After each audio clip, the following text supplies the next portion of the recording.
Allah'ın salamı olsun İslam əhlinə.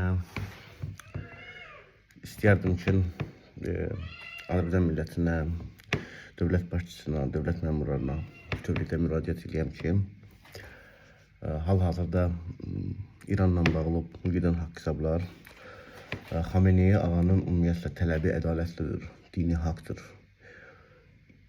Onun tələbləri İmam Hüseyin tələbləridir. Yəni bu İmam Hüseynin yarımçıq qalan savaşının davamıdır.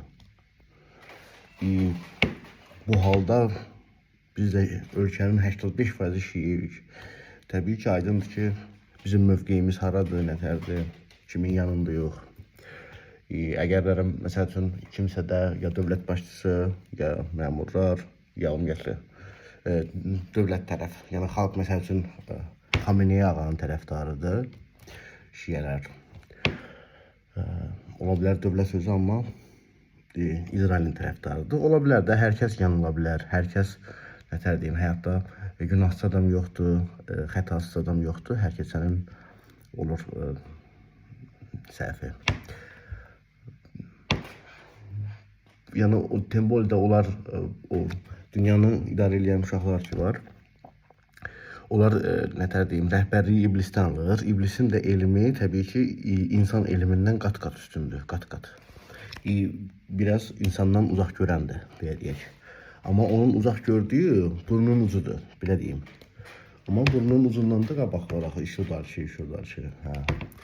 Ona görə istəyərdim deyəm ki, yəni hər kəs yanıla bilər. Ona görə düşünüb daşınıb inşallah düzgün qərar verəsiniz, düzgün tərəf seçəsiniz, düzgün tərəfdə olasınız. İnşallah Allah qismət eləsin. Xamenei ağa bu müharibə və Xamenei ağa şiyələrin, müsəlmanların, İslamın qırmızı xəttidir. Onu o tərəfə keçdim, biabırçılıq. Nətər deyərlər, deyir, qılınc qınından çıxdı, qan görmədən geri dönməz. O gün Netanyahu məsəl üçün deyir ki, kim smartfon işlədirsə, yəni güya quzağımızdadır. İşlədirik, smartfonumuz deyil, biz smartfon işlədirik. Buyurun. Biz Allah'ın himayəsindəyik. Allah Teala izin verdiği qədər zərər görə bilərik, xeyir tapa bilərik. Ondan tərəfəsi yoxdur. Yəni kimsə, nə dövlət başçısı, nə məsəl üçün məmur, nə polis, nə DTX, məsələn. Heç kim. Yəni Allahın qarşısında kimin gücü qüdrəti var? Heç kimin təbii ki. Yəni riyaziyyəti yaxşı bilmədikləri üçün ona görə çıxıb deyir ki, mən telefon fikirləşmişəm, telefonum varsa sən qucağımdasan. Yox, indi sual verirəm, soruşun da, Netanyahu'dan zəhmət olmasa soruşun. Kimin qucağındadır? Düzgün qərar verin, tərəfizi düz seçin.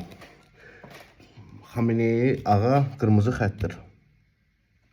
Ölkənin 85% şiyədir, bunu unutmayın. İslam uğrunda, haqq yolunda Hüseyin bayrağı ilə tutulanlar ki var, Şəhla xanım, ondan sonra Hacı Talih, ümumiyyətlə də nə qədər haqq yolunda tutaqlar ki var, xahiş edirəm, onları da azad eləyin. Yəni Allahla düşmançılıq aparmayın. Bu qədər.